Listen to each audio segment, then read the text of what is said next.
na ame befo ka be wali nyumandon ka sidinga fo awma kaunichi ahodana la renouveau télé ale sugantilila fembe talige bi alamsa doyina utukalo klita ani sheki samba fla ani mugan fla renouveau matin kene bena daile o yesija kama munu sogolino ana on page Facebook kan o renouveau FM renouveau télé page ame foli di bela jelima bien alamsa utukalo klita ani sheki on labon bela jele sabatira an dibila barakelaw fanfe an foli be uye labon sigi sen kan wa studio bamidaw konona na yanno jama da falime yanno isa ka wasidibe ka fara Umar Koita kan ani fanta tomuta amina kuna foni kene daile aw bela jele ni awo ani odi fawye ka foni jemu kan laydu kando akene be sigi aw ye dongodo kadam ne tene katabla fojumala nege kanye wolonvla wakatiula isa ka wa foli jara nyembe foli di ma ka foli di Allah ma baka na file baka kilgel la bela jele ma umara ge fa anya Allah edu ta ka fa ko kuna foni balamo solo yoro ndoma o e groupe renouveau ka chaka mina o yewa o be damne ka biso mada jona ni anga ni jam kanye mo shira kuna foni muno ni oluyu kama na gankana kana olu duma jona ku bokku na sur la renouveau matin sigi kunye o e ga anfone mana munu je ka damne nege kanye kononton ka tabla fo nege kanye mugani saba groupe renouveau kuna fondi la obe nyini ga wala sa mo kana to kumpana pio jamana kungankola sikati ola isa kabasidibe kuna fonu kumfolo obedale angani jomkan konnala Umar Koita intoroba abchogodi bashiti la alhamdulillah ini solika bodongodo mba abchogodi kuna foni nyini ni kuna foni la si abaro mando kon choga shila amuno wala bismillah amina baro kundo amala ba foni sangada kono na mana ke yoro la an foli usegere foli jara bela jelenye soni awni Umar wena nyogola soro don kibaru alekan ola bi alamsa doyina utukalo kletan sheki renouveau sogomada kuna foni bena talike femunun kan amena aw hakilla jigi bakuru bawla yani angado akilingedina konnala ka awala wala nya foli bena ke aw ye bi isa ka vasidi be fe kuma se min kan anko odima ko preuve abena preuve korofawi ani abe talike wale mina takalinya fe jem kan konnala kerenkeren yala décryptage ni ali wati Mamadou Jawara alikoni aunga bima wililinye Mamadou Jawara alikoni kuludo manyemaye ningon metalike kulu kurala mamunu farala nyonga kerengereni yala shisha ferelaw inafo aw bela jilimba kalama anga jamana gouvernement koni arrêté dobo shisha mili anga jamana konna la katase affaire lima ko o koni koneno ko o interdilendo o kama ni manunu koni nga collectif kura sigira 5 ans ola uka yeta ejume ka kenyeni anga jamana gouvernement ka ni lanyini nununye ana bena nyogola soro jemkan konnala kato o babu kelen konona na awni kuna foni dila basaro haidara bena nyogola soro amena alefene lame a hakilnan ka jamana ka ni hakilnan tali ni obe tali ke shisha koni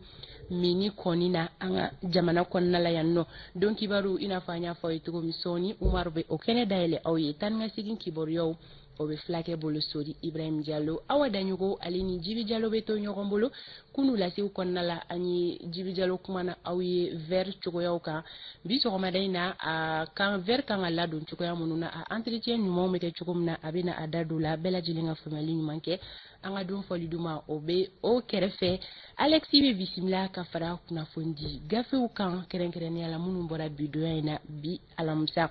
kabe fo kabe wale nyumando ko beki bisimla baro be daile sisani wakati bolo da chugo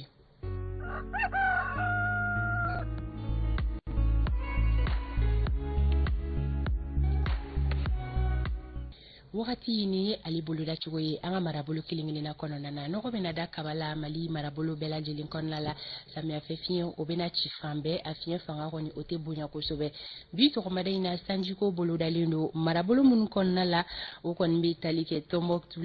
mopti banyangara ani duwanza o la kile fana to dunin ko fe kaika ko awbe se ko sigini sankoe ka fara nyoro ka nara kita kulikoro segu gawo ani kidal plega ina kile bota hake ya ko bitabe yelendoni kateme kunun taka kai marabolo kono nana bi oluga kile bota hake ya beke digere bisaba ani flaye kulikoro bisaba ani kile sikaso digere bisaba siwu bisaba ani kile mopti bisaba ani saba Tombouctou bisaba ani nani gawo bisaba ani duru kidal bisaba ani wolonvla menaka digiri bi saba ani wɔɔrɔ tawdeni bi naani ani saba buguni marabolo kɔnɔna na bi olu ka tile bɔta hakɛya o bɛ kɛ digiri bi saba ani kelen ye kucalakaw olu ta bɛ kɛ digiri 20 ani 7 ye kita digiri bi saba ani kelen ɲoro nara duwanzan olu ta bi jɔ digiri bi saba ani saba la sankaw olu ta bɛ kɛ bi saba ani 2 ye baɲangara digiri bi saba ani saba joyila olu ta bi jɔ digiri bi saba la gurumara ruskaw fɛ yen nɔ bi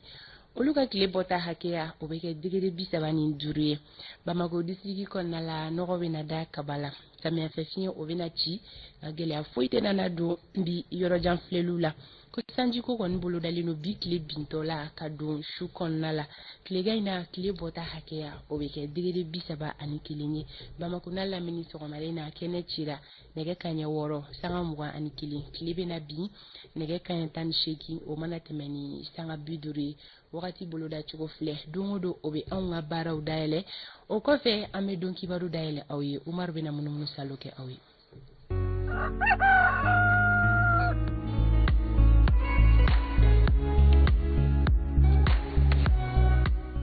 maa kunna sirilenw olu wasayɔrɔ dɔ ye Renouveau Matin jɛmukan kɔnɔna ye Umaru Koyita. Fanta Tumota o don kunnafoni sanuma ale bɛ maa hakili la kunu an bɛ tɛmɛ ni an bɛ doni bi kunnafoni sɛbɛnw ye Mali ale ye jalaki bin Faransi kan o ni ɲɛkɔrɔ k'a fɔ ko a bɛ ka maa banbagaciw dɛmɛ Mali jamana kɛlɛli la. Corno Az Jalo kalo 8 tɛmɛnen kɔfɛ kaso la ale kɔni bilala a kunkun n'a ɲɛɲɛ an bɛna don a la ka bɛɛ walawala ye sisan an ka jamana ɲɛmaw an da sera ma kununko kibaru kɔnɔna na olu kɔni shisha mini ka o dabila an ka jamana kɔnɔna na a ko bi cogo di jamanadenw hakilila ye mun ye an wulila ka se u ma u bɛn'u hakililaw di an ma a ko kan.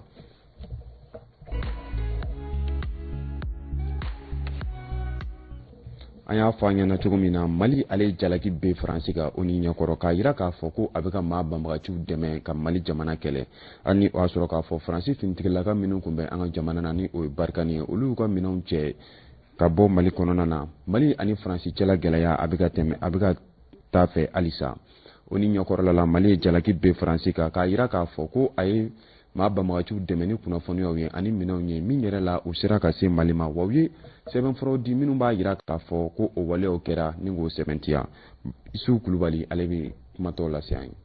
Nin ko in yɛrɛ bɔra gindo la ka kɛɲɛ ni an tɔɲɔgɔn Jeune Afrique mɔgɔw ka wulikajɔ de ye Mali ministre min ɲɛsinnen don an ka jamana ani jamana wɛrɛ kunya ɲɛnabɔli ma n'o ye Abdoulaye Diop ye ale kɔni ye bataki ci Conseil de sécurité des Nations Unies ma walasa ka ɲɔgɔn ye balalen dɔ laɲini kɛ Mali yɛrɛ kun kan a ka bataki in kɔnɔna na a bɛ jalaki caman ta ni ka ɲɛsin Faransi ani Faransi finitigilakaw ma n'olu yɛrɛ laban bɔra Mali dugukolo kan utukalo tile 15 san 2020 ka fara u ye doni minnu kɛ an ka dugukolo sanfɛ pankurun na ka sɔrɔ yamariya t'u bolo Mali gouvernement y'a yira k'a fɔ ko daganiyaw b'ale bolo ka kɛ ni Faransi ka waleya dɔw ye minnu tɛ bɛn fiyewu i n'a fɔ ka kɛlɛkɛminɛ ale ni kunnafoniya di maa danɛjuguw ma nin jalaki yɛrɛ min filɛ o kun kɛra ka kɔrɔ Mali finitigilakaw ka ɲɛmɔgɔw fɛ bingani min kɛra T-Site kan ka o dugujɛ yɛrɛ n'o yɛrɛ kɛra sababu ye ka finitigilaka maa 42 faga ale ni maa gansan wɛrɛw a waati la a yirala k'a fɔ ko maa danɛjugu ninnu k'olu kɔni ye dɛmɛɲɔgɔnya sɔrɔ ka bɔ fan dɔ fɛ walasa ka nin bingani wale in kɛ samasamaniw kɔni bɛna to senna halisa. Corno Umar Az Jalo ni ale IBK ka ministre kɔrɔ min kun ɲɛsin bɛ diinɛ ko ma ani laadala ko a yirala k'a fɔ ale kɔni bilala kalo 8 kaso kɔfɛ ni maa in jalaki kun bɛnnen don a ka Cour suprême fɛ k'a yira k'a fɔ k'a kɔni kun ye yuruguyurugu waleya dɔw kɛ min yɛrɛ bɛ taali kɛ Makata sira nafolo dɔw la minnu kɛra san 2016 san 2017 ani san 2018 ni musaka min ni jalaki kun bɛnnen don Corno Umar Az Jalo k'a yirala k'a fɔ k'a bɛ taa CFA wari miliyɔn 600 ɲɔgɔnna na. An ta sera ma sisan kunnafoniw cogoya la an ka jamana ɲɛmɔgɔ olu kɔni ye ŋaniya ta kabi tarata don k'a yira k'a fɔ fɛn min ye shisha doni an ka jamana kɔnɔna na a mini walima k'a di maaw ma ko o ka dabila o hukumu kɔnɔna na an wulila ka se jamanadenw ma olu yɛrɛ ye mun de faamu ni waleya na o hakilila ye mun de ye an ka jɛ an k'o lajɛ.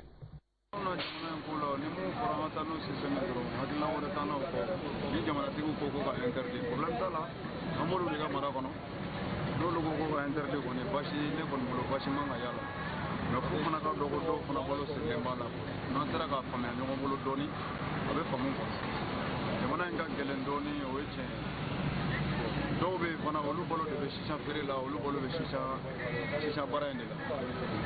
mais n'u ko ko k'a dabila fana problème t'a la an b'a dabila jamanatigiw kumakan don an b'olu kumakan de kɔfɛ. bon fɛn o fɛn bɛ yen n'a bɛ kɛ sababu ye ka tɔɔrɔ se mɔgɔ ma bon i b'a sɔrɔ n'i y'a ye an ka autorités ko b'a degi daminɛ i b'a sɔrɔ ne yɛrɛ tɛ sisan min na ye sisan yɛrɛ bɛ cogo min na ne